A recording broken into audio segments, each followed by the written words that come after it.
I am back on the move. I didn't stop for a day off in the end, just had to crack on. And I'm joined by Jenny from Alaska. Hi. Jenny is unicycling the Kungsleden. How friggin' awesome. Yeah. Or she's doing the Kungsleden hiking with her unicycle. I left Kvikjok mountain station yesterday, and after a little boat journey with Bjorn, I'm now back on the Kungsleden, but it's the sort of the least popular section of it, so not too many people, thankfully. Jenny and I ended up trekking together for about 12 kilometres yesterday, and we stayed in this lovely little cabin shelter last night. But it's now time to crack on, and it's raining again.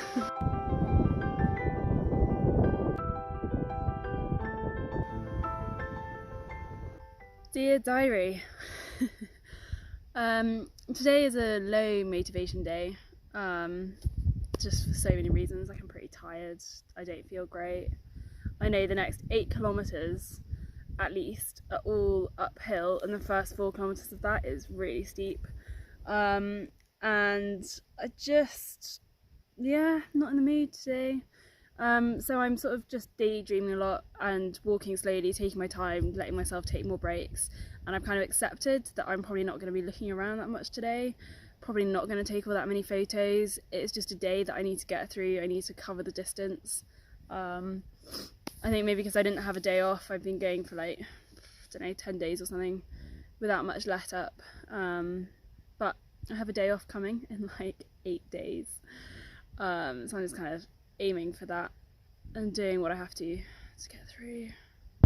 Steepest bit of the day is done, but I'm now up of the tree line and it is flipping freezing. The wind's picked up, grey cloud rolling in, and I've got a long afternoon ahead of me. I'm heading off over this bridge in the distance, and I know it's just going to be a long and tough afternoon and realistically evening as well. Started my day in this sweet little birch forest on the edge of a glittering blue lake, sitting in the sunshine.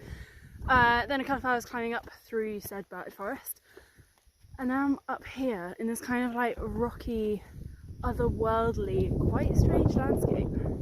You know those moments when it gets to like 4 PM and you're just about to finally settle down and have lunch, and then your phone rings or someone emails you, something happens, you realise you're just not going to be able to enjoy your lunch in peace like you thought? Well, rain is nature's way of doing that. Can the rain please stop? This is not a fun place to be in weather like this, because there is absolutely no shelter from the wind and the rain. It's relentless, it's cold, it's wet. I'm really looking forward to being in my tent. Really looking forward to being in my tent. About 3 hours ago I walked into that cloud and I finally emerged. Turns out there is actually a world out there as well, not just cloud. After all of that, there is only one thing for it. Fire pot, 830 calorie meal, get in my belly.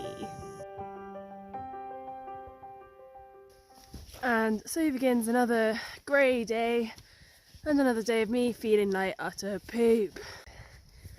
Got fed up of having to blow my nose every 2 minutes, so I've taken matters into my own hands. This rain! And so begins another beautiful day of trekking where I feel tip-top condition. Yay!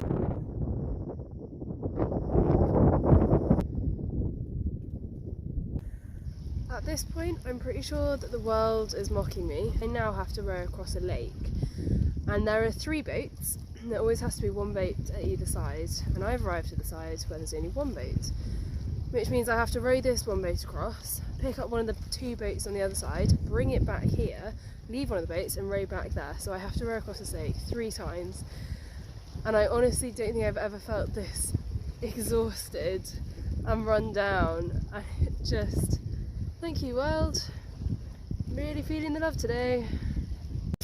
I can assure you this is not as fun as it sounds. There's also a really strong wind and a current, so yeah. Job done. Right, I have never been this happy to arrive somewhere. Oh, I made it, finally. I just had 24 hours of R&R at Jektvik, and I'm back on the move. Feeling a lot better, still not 100%, but I think a night inside has done me some good. I really hope that this is a sign that my luck is changing, because for the first time in forever, the direction I'm heading is the brightest bit of the horizon.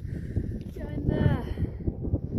I can tell that I'm starting to feel better and more like myself because I've already taken more photos in the last 2 hours than I did in the preceding 4 days. That is a good sign, and there's the most incredible horizon in front of me. I can just see about 8 layers of these dark blue mountains just drifting off into the distance.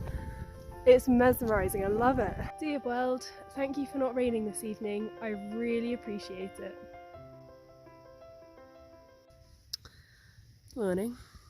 So I was waking up at 3 AM because some little shit of a mouse decided to chew a hole in my tent, and he snuck inside, ran around a little bit, including over me, I think. I was waken up by this weird kind of rustling, scuffling sound, because he was chewing another massive hole in my tent. The absolute little rascal. It's a very big hole. I am not impressed. I don't mind mice, I'm not afraid of them or anything like that. But this is pretty flipping rude. And I'm feeling very grateful this morning. Grateful because the sun is shining. It is a beautiful morning, and those have been in pretty short supply of late. Second reason I'm feeling grateful is I'm feeling a lot better today. I slept really well. I feel like I'm really getting my energy back, and that feels amazing. And the third reason why I'm feeling grateful today is, well, I'm feeling grateful that I always carry some sort of repair kit, because I started my day by having to repair my tent after that mouse decided he wanted a snack at 3 in the morning. I'm currently crossing Pieljekaise National Park, which is one of the smallest national parks up in the north of Sweden. It's pretty much all this sort of birch forest, low hills, nothing too dramatic, but it's really beautiful, really peaceful, and there are bear, lynx and wolverine here. Not that I'll see any because they're all too shy. Day 31.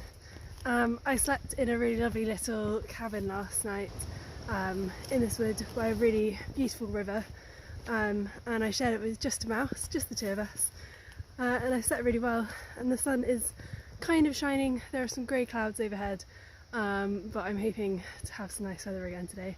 Fingers crossed. I'm up on the open fjell finally. As you probably hear, it's quite windy up here, but it makes such a nice change after days and days and days of walking through birch forests. Morning! It is day 32 and it is absolutely flipping freezing this morning. I camped up at about 900 metres, just over 900 metres last night, which is pretty high, and I can feel that this morning. Today I am going to reach a little village called Ammarnäs, which is really exciting for me because I am having a day off in Ammarnäs, and it's my first proper rest day in almost 3 weeks, and I am so excited. I'm following this sort of gravel access road down all the way into Ammarnäs now. It's about 8 or 10 kilometres left, and it is really beautiful, but I'm not going to lie, if someone drove past me and offered a lift, I would say yes in a heartbeat.